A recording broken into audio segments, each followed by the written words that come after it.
علی و معاویہ بھائی بھائی، ٹھیک ہے، عشرائے علی و معاویہ 10 دن جی چھٹی، ہم بھی چھٹی کریں گے، 22 رجب دن منائیں گے، اتحاد بین المسلمین ہے، بڑے دیر ہو گئی لڑائیاں کرتے جھگڑے کرتے، لڑائیوں میں حل کوئی نہیں نکلتا، بیٹھ کے معاملہ طے ہوتے ہیں، آپ عشرہ چاہتے ہیں، عشرہ کہتے 10 دن، چلے اچھا ہوا کہ آپ نے ہم سے کچھ تو سیکھا، آپ یوم سے عشرے پہ آ گئے، پہلے آپ یوم مناتے تھے،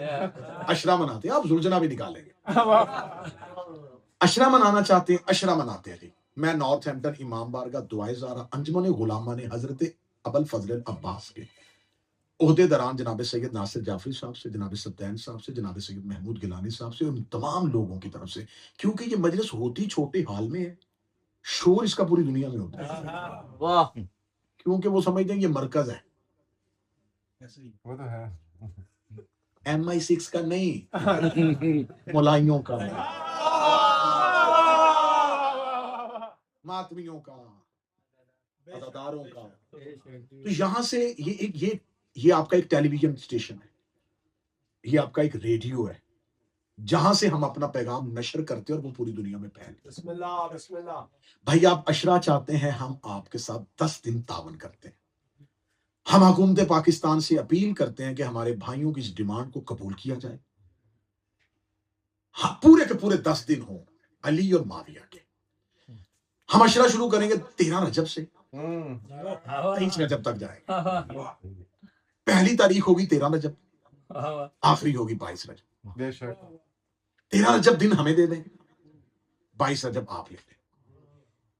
مل کے چلنا ہے نا، مل کے چلنا، 13 ہمیں دے دیں، 22 آپ لے لیں، کیونکہ یہ آپ نے، آپ کی طرف سے یہ نعرہ آیا ہے، یہ آپ نے کہا ہے کہ 22 رجب آپ کے کسی اہم شخصیت کے مرنے کا دن ہے، تو بھائی لے لیں، آپ ہمیں 13 رجب دے دیں، آپ لے لیں 22 رجب، آپ 13 کو آئیے گا ہمارے ہاں،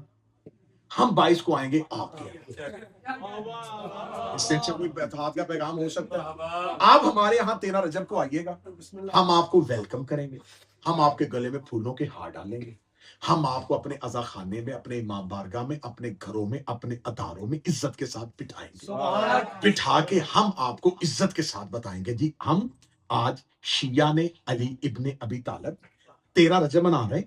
13 رجب کو ہمارے آقا، ہمارے مولا، ہمارے پہلے امام حضرت علی، ان کے والد کا نام ابو طالب تھا، ان کے دادا کا نام عبد المطلب تھا، ان کی ماں کا نام فاطمہ تھا،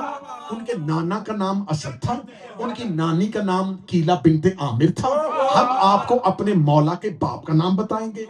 دادے کا نام بتائیں گے، ماں کا نام بتائیں گے، نانے کا نام بتائیں گے، نانی کا نام بتائیں گے، پھر ہم آپ کو بتائیں گے وہ 13 رجب کو جوف کعبہ میں، بالکل خانہ کعبہ کے اندر، اللہ کے آسمان سے زمین پر ظاہر ہوئے تھے، 3 دن ان کی ماں اللہ کے گھر میں بیٹھی رہی تھی، 16 رجب کو دروازے پر رسول لینے کے لیے آئے تھے، 16 رجب کو بی بی دیوار کے رستے سے گئی، دیوار کے رستے سے واپس آئی تھی، 16 رجب کو رسول نے حضرت علی کو ہاتھوں پہ اٹھایا تھا، مولا علی نے رسول کی زبان چوسی تھی، رسول علی کو لے کے اپنے گھر آ گئے تھے، علی نے رسول کی گود میں تربیت پائی تھی، رسول کے ساتھ ساتھ مولا علی رہے تھے، غار ہیرا میں جا کے رسول کے ساتھ عبادت کیا کرتے تھے، دعوت ذوالشیرہ میں کھڑے ہو کے نبی کی تائید کی تھی، ہجرت کی رات نبی کے بستر پہ سو گئے تھے، پھر نبی کی امانتیں واپس کی تھی، بدر انہوں نے فتح کی تھی، احد کے فاتح وہ تھے، خیبر کا دروازہ انہوں نے اکھاڑا تھا، وہ خندق میں کلے ایمان بنے تھے، انہیں رسول نے یسوب الدین کہا تھا، انہیں قائد المجلین کہا تھا، 313 آیتیں ان کی شان میں نازل ہوئی تھی، ہزاروں حدیثیں نبی نے اپنی زندگی میں ان کے لیے کہی تھی، ستارہ ان کے دروازے پہ کمی بن کے آیا تھا،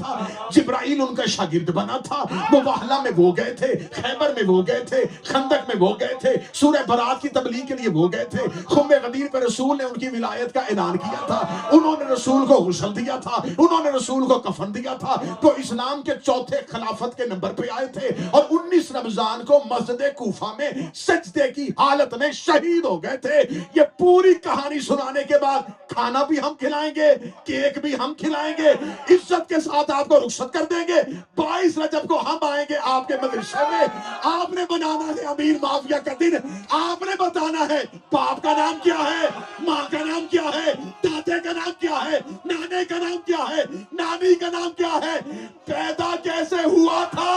مرا کیسے تھا۔